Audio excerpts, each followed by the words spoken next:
Hi, friends. Welcome to Marianne's house. I'm Marianne Goldweber, Personal and Spiritual Development Center called A Village. And I'm a medium clairvoyant, and I'm coming to you tonight live for my video podcast called Marianne's House. Tonight's topic is life, death, and the art of living. So I'm hoping to have a conversation with some guides and ancestors and relatives on the other side to help give us some hope and understanding about why we're here in this human journey and what to do better and from that spiritual perspective. So I'm going to wait for a second for everyone to get on and join us, and we'll talk about that. So thanks so much for joining me. Hope you guys had a great day, and we'll start with some news and astrology and what's going on here. So thanks. Grab your cuppa, grab your notebook, and we're going to settle in for about, 15 minutes to a half an hour and have that dialogue tonight. I'm looking forward to it. So let me know when you're on by just posting a little comment so we can acknowledge that you're here. So we do have Claire in our studio audience tonight. We can't see you, Claire. Good. Okay, you're behind my microphone. So yeah, you want to take notes. This is, again, I'm going to channel those things for you as a medium. And I was saying in my post today on Facebook that, if it wasn't for the other side and all the messages that I deliver, it gave me a perspective, and what to do and how to heal the things that had gone on in my human existence. And it brought me hope and it made me confident. And I've learned more from the other side than I have from the living. So I'll be telling some stories about that. And so it's a wonderful perspective that, I'm very, very blessed to be able to have and share with you guys. So yeah, I've learned more from the other side than I have from the living. So that's what we're going to talk about. So what is the point of this life? What are we here for? And we kind of show up down here without a map or a compass or any, really rules. And so that's the dialogue tonight. Let's talk to the folks that are on our stage crew helping us and helping us navigate this human life and be empowered. So let's see who's here. Lori is here. Hi, Lori. Hi, Emily. Michigan. That's cool. Hope you're enjoying the weather. Hi, Jackie. I'm good, friend. How are you? Kristen. Good evening. Hey, Maureen. Yeah, so thanks so much for joining me, guys. I'm going to wait a little longer. So we came out of that full moon the other day. I think it was Saturday. Saturday was the end of the. When did the full moon start? The full moon started Thursday or Friday, and then and so that's like an octane booster, guys. It makes everybody feel either really excited or anxious, and it's all about bringing things into the physical world. And then about 3 days after the full moon happens, it starts to wane out of full and into new again. So that first day after the full moon is usually a big like energy letdown. So Monday and Tuesday were a little more challenging, when it came to energy. Everybody's feeling kind of a little bleh and unplugged. So again, that's natural, that's normal. And so once you have these spiritual understandings, you don't take this living or this life so personally, and you don't think, oh my God, what's wrong with me? Me. It's all about me. I'm, fucked up. You might be, but there are other factors that affect us humans here on this planet. And so when you have these spiritual tools and understandings, things go so much smoother, and you can kind of detach and rise above this human life and just kind of get a more aerial perspective, on what this is all about. So yeah, having these tools is wonderful. So this is why I offer classes and one-on-one sessions and coaching, to give you the tools of understanding so that you don't rely on me. You don't live in fear of what to do. It's empowering to know that you have a partner on the other side that's always divinely guiding us. The challenges, they're talking to us all the time. It's just that we're not listening. We don't know how to listen. So having those classes, those opportunities to build that spiritual toolbox for yourself is super important. So yeah, so that's why we have classes, and this is why I have one-on-one sessions, and why I have workshops and all of these things. And I don't just offer them to people individually or here at a village. I have a class every Tuesday night. They rotate. Go to my website, mariannegoldweber.com, and go to the events page, and all the classes are laid out there. And so, again, every one of those classes is giving you a tool of understanding so that you learn how to navigate your own life from that spiritual perspective. It's really wonderful. So, if there's any testimonials on there to anybody who has been following me or doing this for a while with me, it's greatly appreciated. Inspire these other people to know that none of us have all the answers, guys. That's why when we have faith or we have these tools, we know what to do. Or we feel more confident in what we do and creating opportunities and manifesting new things in our lives. So anyway, so who else is here? Let's see. We stopped with Maureen. We got Vicky. Hi, Vicky from Elyria. And we've got Kim and Monica. Hey, Monica, how are you? So quite often, the people that follow me on here that are posting, I'm so grateful for you guys following me week after week. We started doing this virtually because of COVID. And I have so many clients all over the country. I'd always felt like, I wasn't really reaching them, regularly. So I love this live feed because not only do you hear it live with me now and you can ask questions and I answer you, you also get to, you can watch it over and over. I also put these up on YouTube. So when I'm done tonight, I'll put this up on YouTube, and there's all kinds of videos there. There's interviews with people like Jared and Becca and, astrologers and other people that, you can find some inspiration from. I have different topics that we talk about as well. So anyway, so yeah. So I have classes every Tuesday. Next Tuesday is Defining Our Relationships. Okay, this is such a great class. And I would highly recommend anybody who, none of us have been taught how to be in relationships in a healthy way, number one. And quite often we're not, again, I always joke that I know people that call everybody their friend, okay? And I posted about this the other day, and not everybody's your friend. The word friend, we don't really define that, and we keep putting the wrong people in that category, and then they disappoint you, and then but again, we really didn't interview it or know what that word really means to us. So it's not really the people that disappoint us; it's our expectation that we place on them through those labeling of or identifying those roles. So it's a great class. I think you'll really love it. It's really an eye opener. Right, Claire? Oh, yeah. Big time.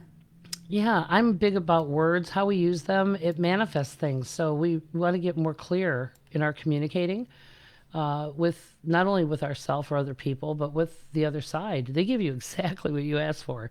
And that's why I want to tap into that tonight and talk to you from that perspective. I'll be talking to my guides and some of your relatives and ancestors. I will definitely point you out. If you want or don't mind me outing your people in this live feed, make sure that you put that you're okay with it. Just write okay and let me know. Doesn't guarantee I'm going to get to you, but we would definitely try. Jamie, hey girlie. Hey, how are you? Hey Brandon. I have been great, friend. How have you been? Haven't seen you in a while. Sarah, my girl. I often listen. I'm getting ready for something. Hold on. The comments keep scrolling by. Hold on.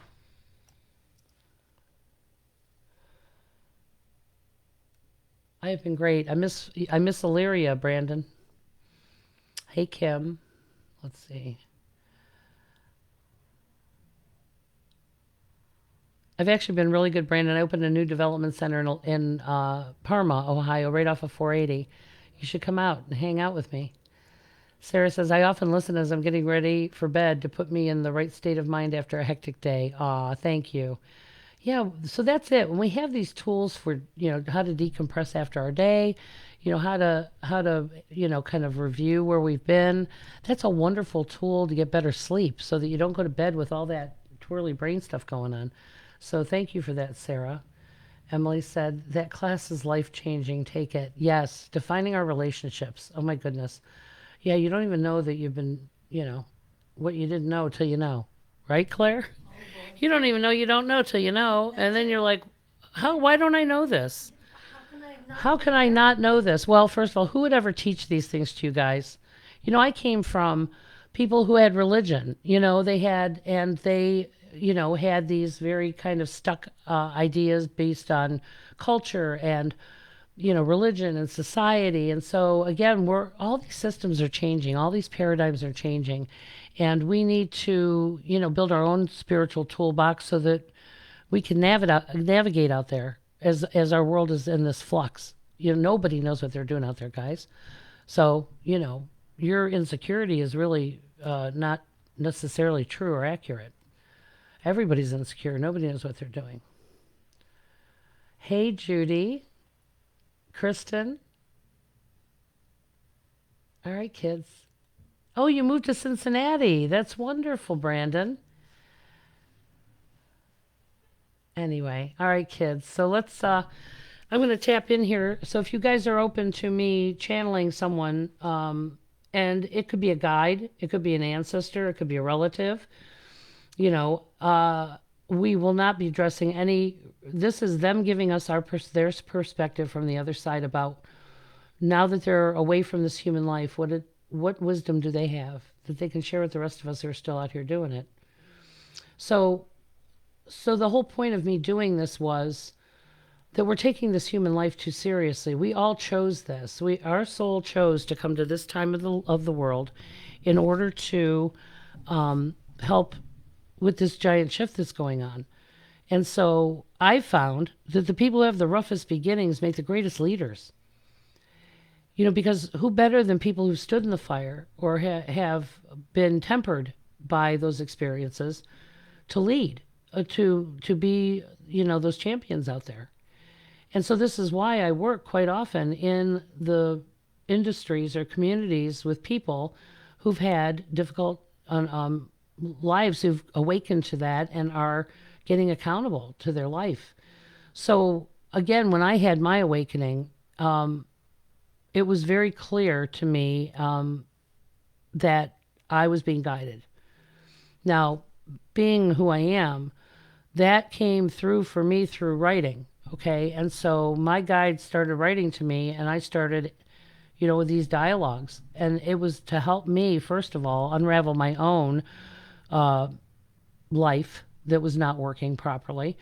And I had to come to understand that they were really helping me, even in the obstacles and even in the things that I saw were happening to me were not really happening to me, they were happening for me. But I couldn't see that when I was in the depths of that despair, that grief, that destruction. But now I can tell you, thank God those things happened, because if it wasn't for that, I would not be doing this work. And so I've always had this divine partnership. And you don't hear it. It's not something you hear audibly. It's an inner knowing. It sounds like you. It's like when you say, I told myself. Well, I did not tell myself this. That I is that higher self, that id, that thing that's coming through in your own knowing, so that you feel more comfortable with it. Now, once you understand that it's part of your guides and ancestors that are helping guide us, you're going to be less apt to blow it off. You're going to be more apt to listen to it. So, and so again, I've built a relationship with the things on the other side that are helping me, and that's how I do this work. If it wasn't for their wisdom and guidance, I wouldn't have got my shit together. So, and it's very empowering once you start cleaning up your road and start getting accountable to your decisions and choices. But there's a level of a spiritual accountability that's really much harder to get to especially when you're in these tragic things like, a death. Is, you can't see the purpose in that. But again, now that you guys have had some of these experiences and you look back over the road, those things led to other things. And if that hadn't happened, all these other things wouldn't have happened. And so, that's what we're going to kind of go through tonight is why are we here? What's the point of this? And how is the universe helping us? And you guys learning to build that trusting relationship with your helpers. Faith, the word faith means trust. And the problem is most humans have been so poorly conditioned by humans, they don't trust anybody. And we've also been taught the God of my ancestors, okay, was a vengeful God, a punishing God. And that is not what the universe is. It's loving and it's supportive and it's compassionate and it does grace us in spite of us. And so the religion of my ancestors is not my particular chosen spiritual path. And that personal spiritual path is what I'm giving you the tools, the non-denominational tools to understand so you can build that relationship with the God of your understanding. And again, that inner knowing will never lie to you. It loves you and it wants the best for you, but they can't interfere in our free will. So as we come, so imagine we're all souls on the other side, and I'm like Melanie Griffith and you're like Kevin Bacon, okay? And I say to you, okay, I'm going into this life and I have these very specific things that I need to experience in order to evolve, not only as a human being, but to evolve as a complete soul. And I say to you, I need you to meet me in about 1978, and we're going to create an experience together, but it's going to be painful. Okay? And you say, okay, Kevin or Melanie, I agree, but don't forget and love me anyway. So then we get born into this mission completely forget. We don't get a map or compass. Once we're born into this world, we're born to the, ancestors and relatives and people that we've chosen on this spiritual journey to create these experiences with.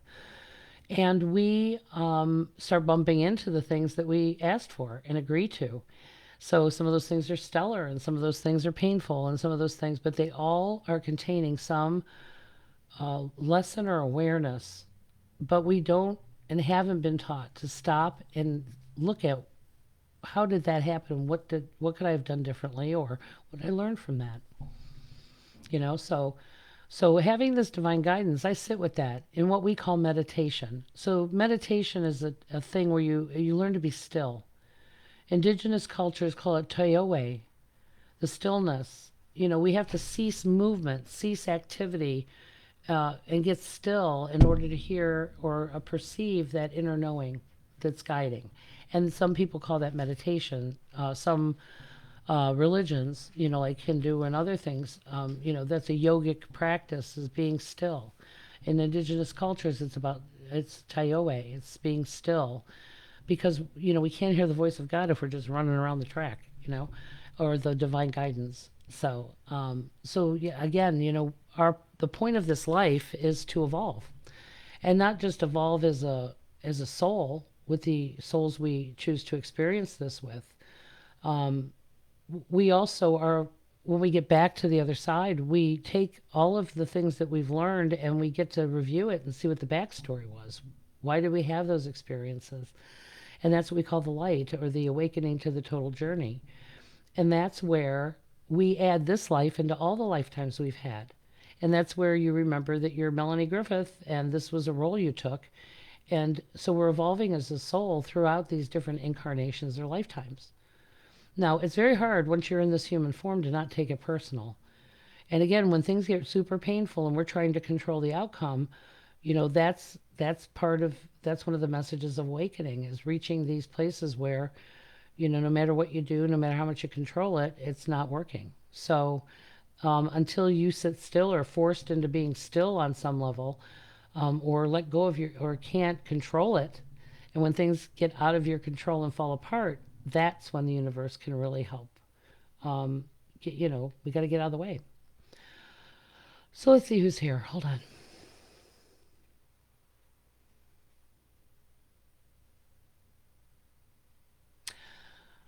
Well, that's kind of interesting. So my grandfather is here, and so the man he's coming as my grandfather. So he wants to share how lonely and isolating it is to be in this separate human body. So on the other side, there are no bodies. There, we're all connected to each other. It's hard to describe or explain because we're just pure energy, and so there is no separation between us. That we're connected. But when each of these energy balls, souls, get placed into these physical forms, it's very isolating. It's something that we're not used to because we're used to being connected and to everything. So when we're in this separate body, it can be lonely, and this is why we need other people. Now, the only way to really share energy in this human form with another human being is in contact, in physical contact. You know, we have an electrical field or an aura around all of us. And so the closest that we can get to someone is through touch, through hugging, through, physical contact, through intimacy. And, and sexual touch is the most absolute sharing of energy. And, and again, quite often, that's what people don't understand is how intimate sharing of energy is is a risk. That's a whole other convo for another day. So the closest that we can get in these separate human bodies is through physical touch. And so again, every human being needs that. You know, babies, that nurturing touch gives people energy. It's a mutual sharing of energy when we're in contact physically with another human being. So we're filling up. We're giving them almost like sustenance. And this is why when I teach the class, understanding our empathic connection, um, we don't realize that we have to be full in order to share energy with other people, and we have a responsibility to ourselves and to other people to feel full or be full so that we have the energy to share with them in these intimate sessions, like touching and hugging, and that's a mutual sharing of energy, not taking. We could deplete people if we're low, and so we all have a kind of responsibility to make sure that we're taking care of our own energy rather than trying to get energy from other people. So he's telling us, so what he's sharing is that he wasn't prepared for the loneliness that comes with being in this human body and how disconnected we are from each other.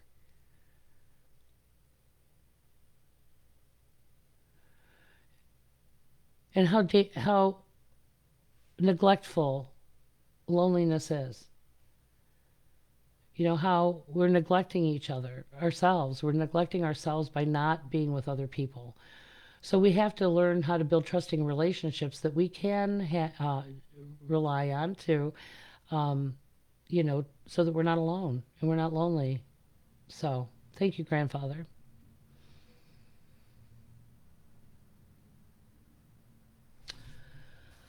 So my guide, and most of you who know me, my guide comes to me as a indigenous person, and this inner knowing I've had my whole life, but it didn't really out itself or identify itself until I had that cataclysmic awakening in my own life, where I realized that I had no effing idea what I was doing, and so that was the opportunity where the universe created this stillness for me, which was awful. And it was only then I was willing to, it battered my ego enough to realize I didn't know what I was doing. So this is why I love people, again, a lot of the work I do is with people who are in these cataclysmic events, because that is the greatest awakening, is coming to the point where you realize that you don't know what you're doing and you're willing to change. This is why I work with the badasses in recovery. This is why I work with people in traumatic events and grief, because this awakening is giving them an opportunity to grow and to become leaders and to get accountable. And so this is why I I've had these experiences and I know how powerful they are, and they've made me a leader in my own life. And so that's, we can't change people unless they ask and want help, and if they're willing to walk the talk. So, so I go to people who are willing and ready to change. And that's why I love working in the outreach in those communities. So, they're being groomed for leadership in their own life and in the world. And there's a huge healing that comes with that. So when my guide finally got a hold of me and I was willing to listen, okay, was when all my ways weren't working anymore. My life was coming completely and utterly unglued. All my identities were changing and evolving away. My work, I was disabled from that. I had a baby. I had 4 hand surgeries. I opened a business. I got divorced. I found out that, again, my denial, I couldn't avoid it anymore. It was broken, and no matter what I did to fix it, it got worse. And some of those things most of those things I just couldn't control. And the only thing I could control in all that is myself. Boy, that was a tough admission, that I had, in my ignorance, created these situations. And, now the only person left laying there to fix it was me, and this divinity that loved me, encouraged me, graced me, gave me the energy and the courage to get up every day and do it, to get up and get accountable, and to, create new patterns and new ways of living. And it was beautiful. It's beautiful. So I'm very grateful to my guide who's here. And so when I share these kind of funny stories, this is how they communicate with us. It's very simple, actually. He said, so, our stage crew is kind of like they're kind of in the stands. And we're on the track as humans, running around the track. And every time they go by, you go by them, they're like, Marianne, Marianne, Marianne. And, we're just running out of fear, running out of control, running. And so when we finally run out of gas and we fall down, okay, or get hurt, then they're like, okay, you ready to listen now? And that's what it takes. It takes for us to sometimes be put in a kind of physical timeout and create stillness in order for us to really start reflecting and thinking about how do we get here? What are we doing? What do I want? And that's why people create this perpetual motion, is so they don't have to reflect, so they don't have to think. It's a distraction, because if they sat still, everything would come apart. It's like plates on sticks. You're working so hard to keep these plates spinning, and they start to wobble, and you can't keep it up, because you're tired, and they fall. Well, that's a great day. That's the thing that we're so afraid of, is the crash that comes when we can't spin those plates anymore. And so now they're all on the floor, and now all I got to do is clean it up and ask ourselves, do we really want to go back to doing it like that? Do we want to go put those plates back on sticks and do it again? Or maybe you want to do 1 or 2, And so this divine guidance has always been here helping me. It's this voice of reason when I'm all blah. Hold on.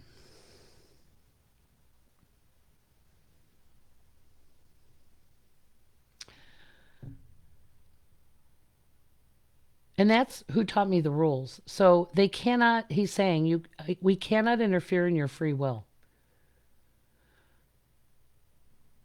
They can offer suggestions, but they cannot tell you what to do.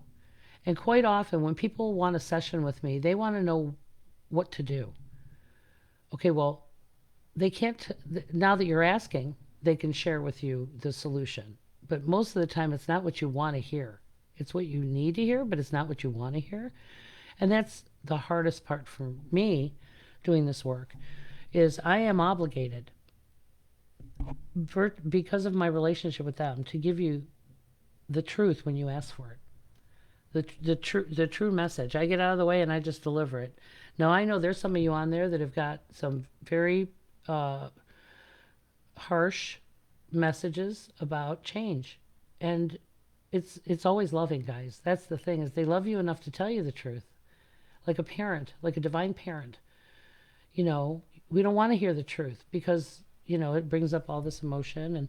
And so that's why I teach classes, to help you how to process that as we're working through those healings and those awakenings. How do we unravel this human stuff? But our guides always are behind us, loving us and telling, offering us suggestions. But sometimes we can't hear them until our way stops working. Hold on. And there is purpose in life, in the good things and the bad things. The challenge is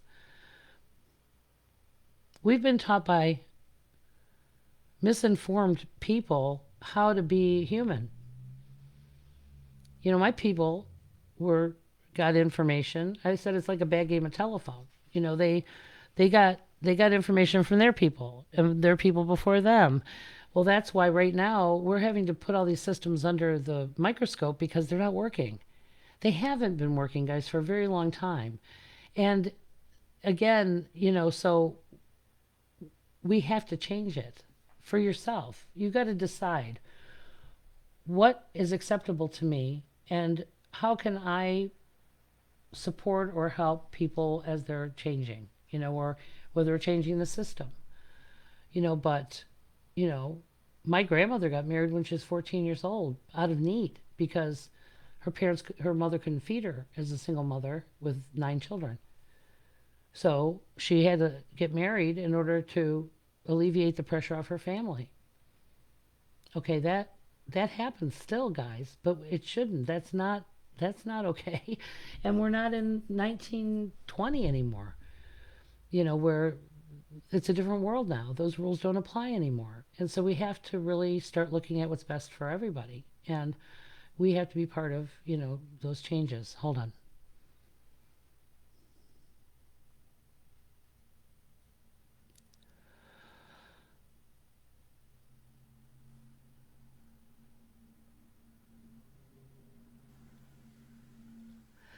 So he's laughing about how beautiful and perfect children are and how fluid they are and how creative they are because they are still very connected to the other side. And then we want to take that perfection and turn them into humans. We want to teach them the rules, the oppressive rules of, stop being creative, sit in your chair, don't, don't ask questions, we wake him like us. Okay, he's laughing. He says children are perfect, and then we go and screw them up. So, and he's not wrong. I tried very hard not to really, put those oppressive rules on my child. I mean, there are rules that keep us safe, and then there's rules that are meant to control you. And again, we always had this kind of this dialogue, and I explained the things that I was, disciplinary things and why we do this, and and I tried to be as compassionate and fair as possible. So again, he's talking about the perfection of children, how we should just not try to make them like us and walk our talk. So anyway, all right, let's see who else's ancestors are here.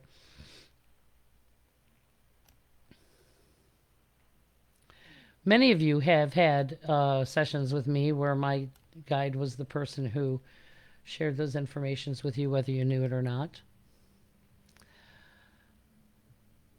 All right. Anyone who's interested, say yes. So Kristen says, it's crazy how sometimes stuff just needs to happen to force you to change what's up, whether you want to or not. Exactly. Because that's the battle between our higher spiritual self and our ego. Our ego has a very limited perspective, and it thinks it knows it's all everything, and so that's the challenge. Is our higher divine self, it is accepting and it's unconditional, whereas our ego is conditional and it's demanding, and it's like, so somewhere between those two, the human form and the spiritual part is that yin and yang, the line between the light and the dark, the duality. And yeah, I'm more open to suggestion and doing what I'm told now. All right. Hi, Ralph.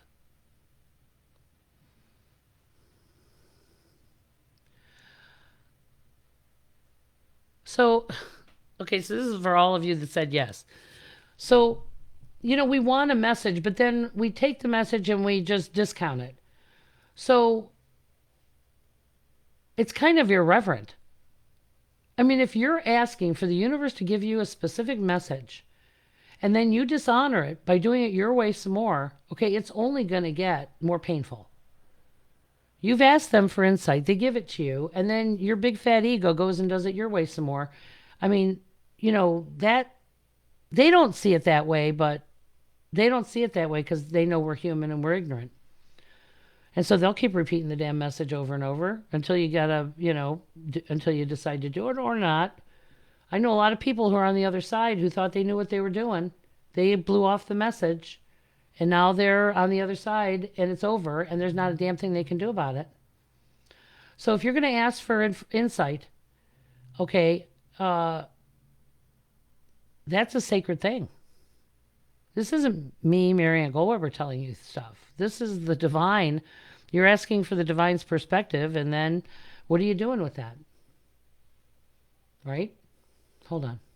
So Nicole Horstmeyer, your grandfather's here, and he's waving at you. You know, it's funny. Everything, so this is all from him. And he's not just giving perspective to Nicole, he's giving it to everybody. Okay, so this is for all of us. But they think it's very funny how important physical crap is to us while we're human. You know how, we're so weird about like our stuff and, who touches it and, the way the lines are on the lawn. And once you're on the other side, you don't care about your grass. You don't care about your useless crap. You could throw it all away for all they care. All they take with them is the love. And so Nicole, I don't know who had to clean out his house or whatever, but anyway, he's like, yeah, I don't care. We don't care about that stuff. So whatever is good for you is good for him. He is not attached anymore, but he finds it funny how important we think those things are when we're in this limited human perspective. And once they get out of the body, how completely and utterly detached they are from that physical stuff. Now, again, all they take with them is the love of you, the love that we share, the memories, those things. Okay, but the stuff and the physicality, this body, they could care less. It's like taking your car to the junkyard, like really. And so he just thinks that's funny, and this is his new awareness. Do you understand that?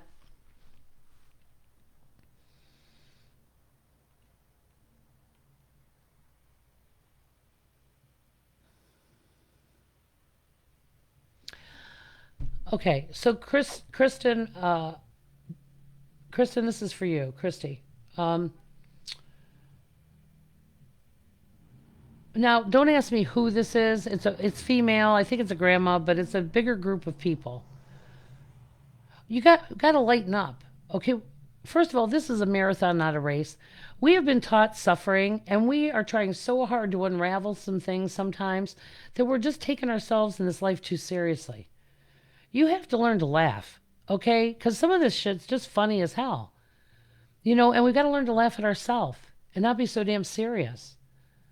Okay, so this grandmother woman's waving at you. She's wearing an apron, and she's, yeah, so this is funny. Usually the people that are telling you this were serious, or, but again, when all you're taught is suffering or chaos or, what's the word? Obligation and duty.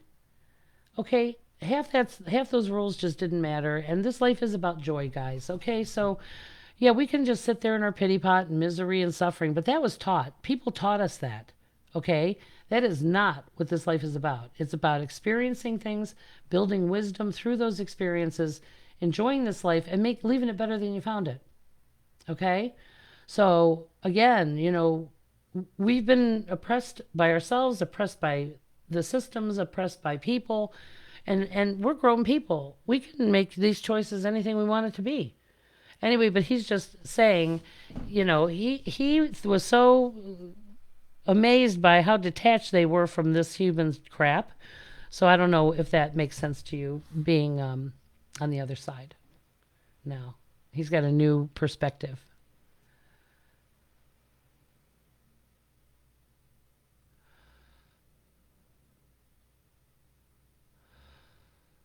Well, and so guys, the thing we keep is really the energy on things.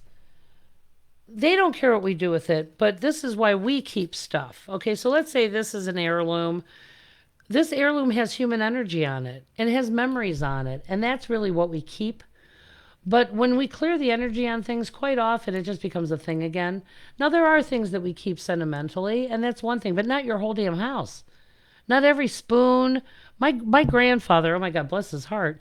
I mean, he used to save the weirdest stuff, like matchbooks and places he's been, and oh my God, it was so much stuff. And again, it's great if you want to pull it out and look at it once in a while, but do your kids a favor, get rid of your crap now. Like give it to them now. So that they have it. But yeah, they don't care about this thing, but for us, this thing has energy on it and a memory. But you can't keep everything. And they don't want you to keep everything because it sometimes keeps us grieving. So this message is for Vicky. So she said, I had a gold bracelet, gave a gold bracelet away that belonged to my mom to her sister today and felt regretful afterwards. So this message is partially for me. Yes. So again, your mom is not connected to that bracelet. And so, you gifting it.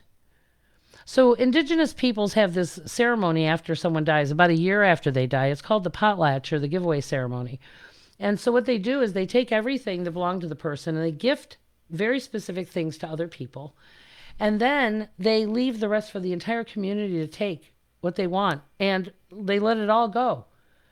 And that's the final release ceremony in gratitude. So these things can go on and have a life.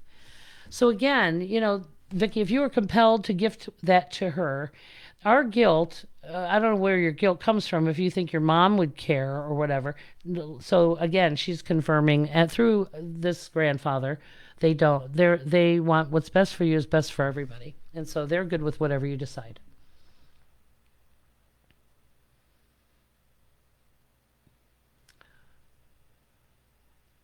Okay.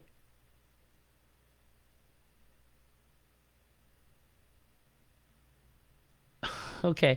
So this message is for Deidre Yarborough. Write this down, girl.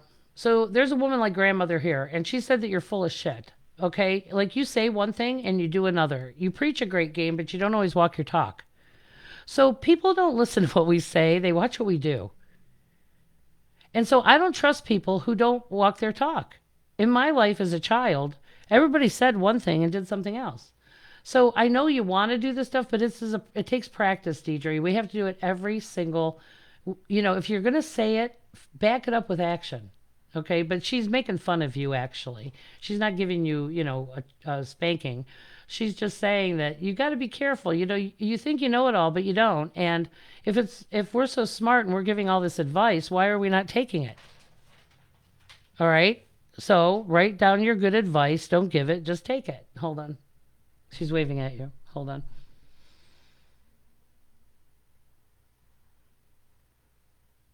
Yeah. So look at your own life. You need the energy that we're giving to other people and micromanaging their life. Meanwhile, your own life is going by the wayside. So, yeah.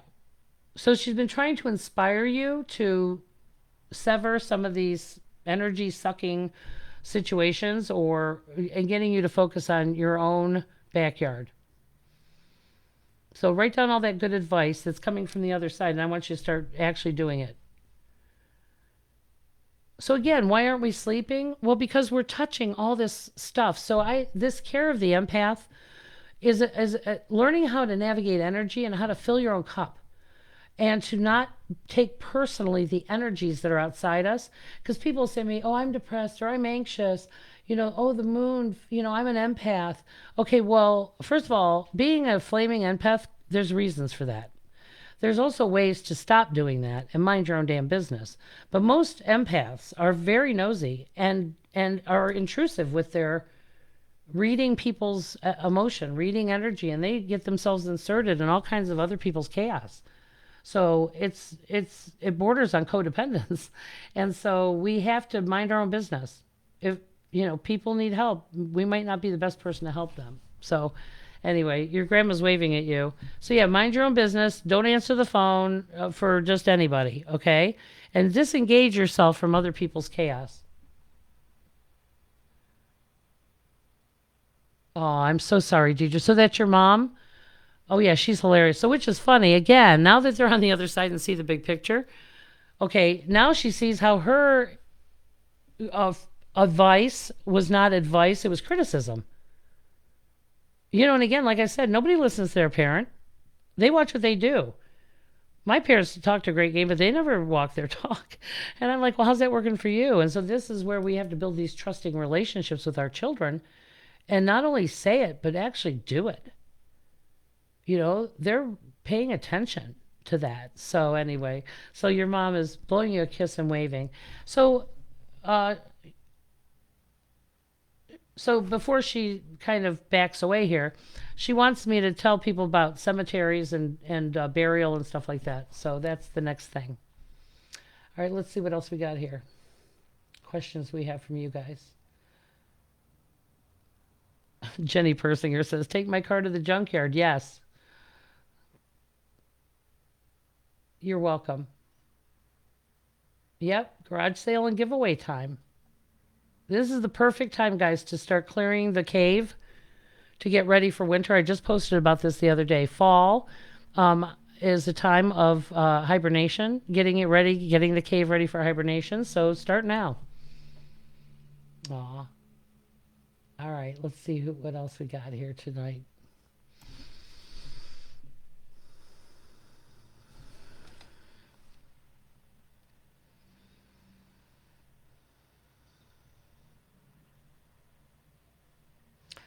Guys, it's not always the people helping you that you think.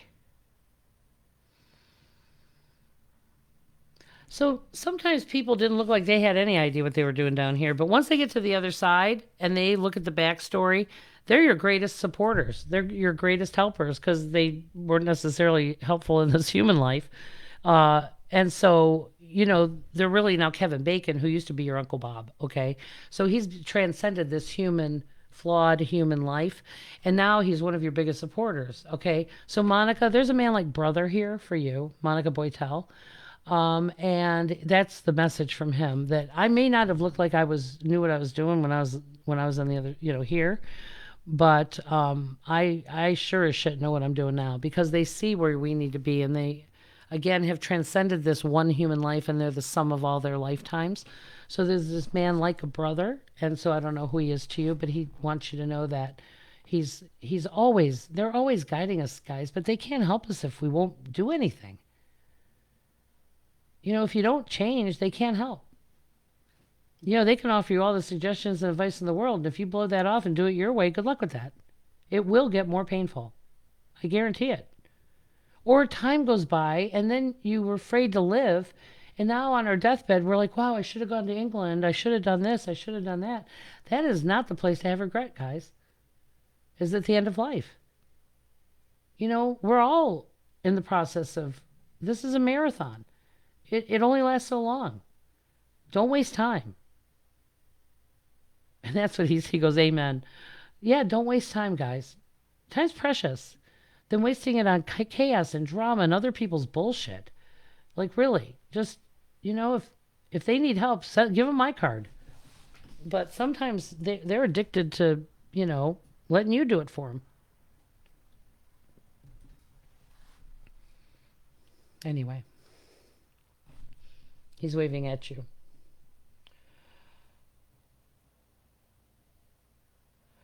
So Paula, I love your handle, Paula. So Paula says, I feel so much negativity being in my family home that I've decided to sell and start my own life now, that both of my parents are gone and my job is done. Well, exactly. But some of that, our obligatory care of people. Yes, I understand how we feel that way.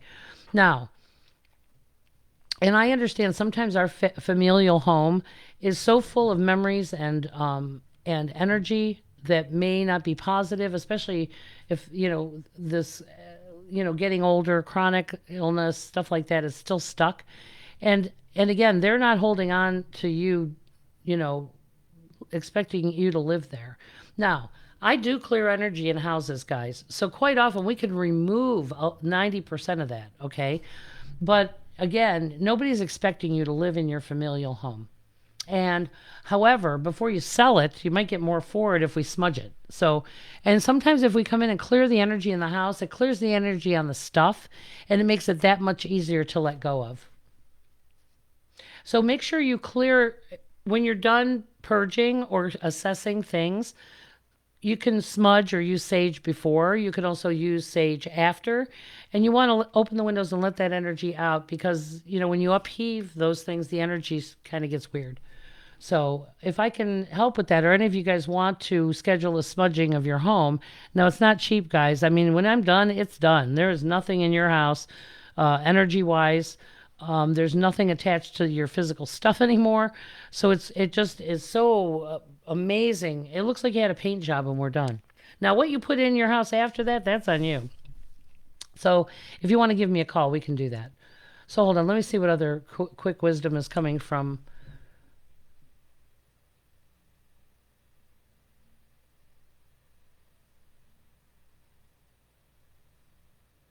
So my guide is sharing how much they understand how hard it is to change, especially when we've received very, very bad conditioning.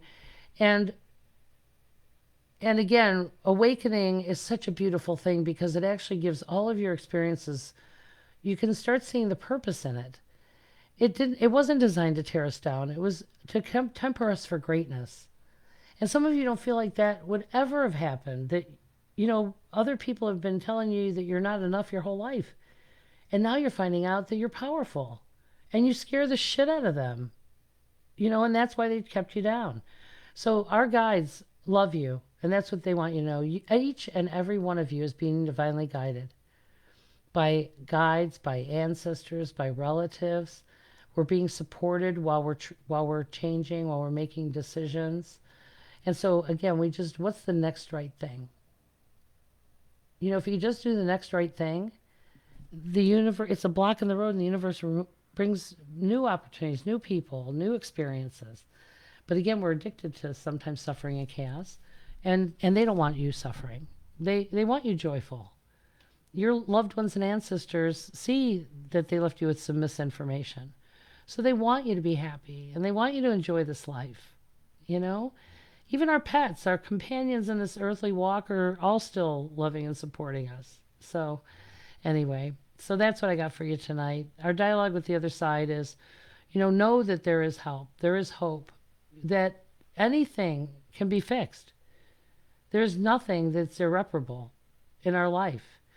Now, we can't bring people back, but we can teach you how to communicate so that you know when they're communicating with you, and trusting that there is a divine thing helping us, and hope, But we're here to make this a better world. Let's leave it better than we found it, guys. We need us to get up off our couch and not be afraid, and to get our shit together. Come on out here and let's have a good time.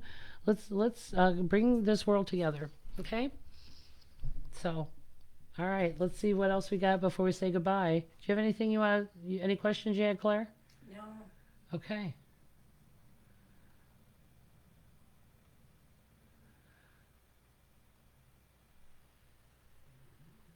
So Lexi says, I definitely plan on smudging when I get a new house. Get that ish out of here, right? So sometimes if we remove the energy and are grateful for the space we're in now, Lexi, it's going to make room and say, I'm ready. I want a family to love this house, and I want a family to embrace this house, but I'm grateful for the time I had here. And when we smudge, we're letting that energy out and we're filling it with that new intention. And so then the new family or people that are coming to buy it feel that, and so that's a whole nother convo for another day. And yes, before we move into a new house, we want to make sure we clear the energy before we bring our stuff in. Okay, so let's see.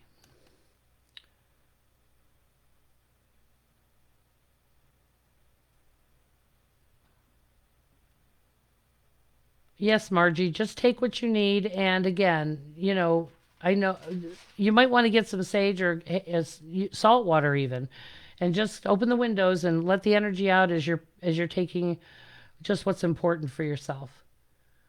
Nicole said, my father died and I can't watch people go through his stuff. I don't want it, but I can watch other people dig through picking over it. So mostly it's just sitting there. Okay, well, Nicole, give me a call. I mean, let's clear the energy on it and let's do it in a way that's a giveaway. Rather than just letting people dig through his things, how about we honor these things by putting them out and inviting people over, and we do this in a more ceremonial, honorable way, okay? And so, or you can pick things that you think, but again, let's get the energy off stuff. So why don't you give me a call and maybe we can talk about that in bigger detail. And so I'm so sorry, honey. But again, we're attached to the energy on that, and we're like, this was my dad's. So there's things you can keep, and they are heirloomy, and they do make us feel good when we're with them. And that's okay. But you can't keep every bottle cap and news article and whatever the hell else they decided was important. And again, if I can help with that, please don't hesitate to give me a call.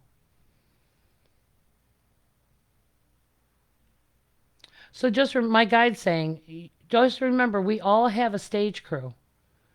I know in this physical world you feel alone, but we're all being divinely guided and we have things that love us, but we have to get still and into that quiet place or in dream time to get those messages.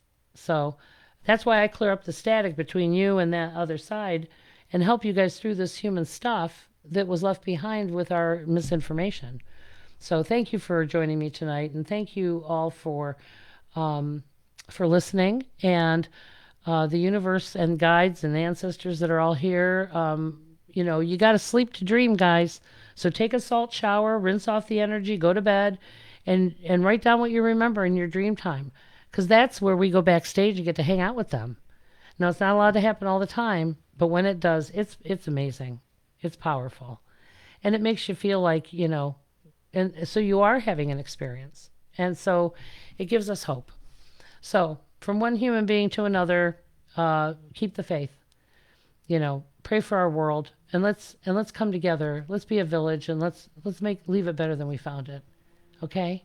Thanks so much. And I hope you guys have a great evening and keep the peace.